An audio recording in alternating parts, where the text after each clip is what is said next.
人包来关心长新冠患者现在备受关注，而有医师认为，染疫后出现的症状不一定都是病毒所引起，也有可能是自律神经失调，或是肠道被破坏后毒素入侵器官。想改善长新冠症状，可以先从改善神经系统或是增强肠道健康来着手，例如补充维生素 D、锌、K2， 还有益生菌。中医师也建议如果是咳嗽的急性期，可以服用一些紫苏，在痊愈后还是有干咳症状，可以吃银耳或是百合等食材。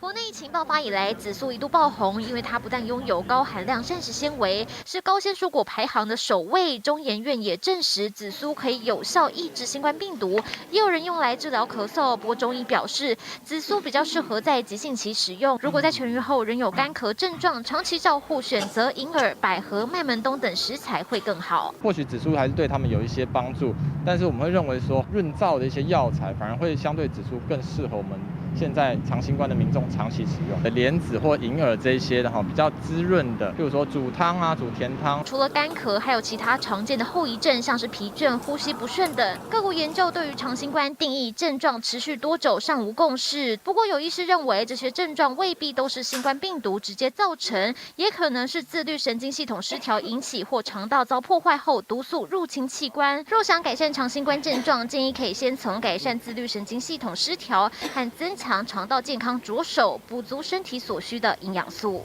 益生菌的部分，就可能除了从补充剂像益生菌粉以外，优格啦、优酪乳其实含量也不错。维生素 D 跟锌的摄取状况没有很好。所以 D 的话，现在蛮多学界都建议是除了饮食、太阳以外，就吃补充剂。秋刀鱼、黄鳍、尾鱼或是曝晒过的干香菇都含有丰富的维生素 D， 有助于维持神经肌肉正常。锌可以提升免疫力，建议吃坚果、牡蛎等。另外还有维生素 K2， 也有助于维持健康。牛肉、猪肉、蛋都是摄取来源，一般均衡饮食就足够。除了仰赖药物，从生活饮食着手，也能尽早恢复身体健康。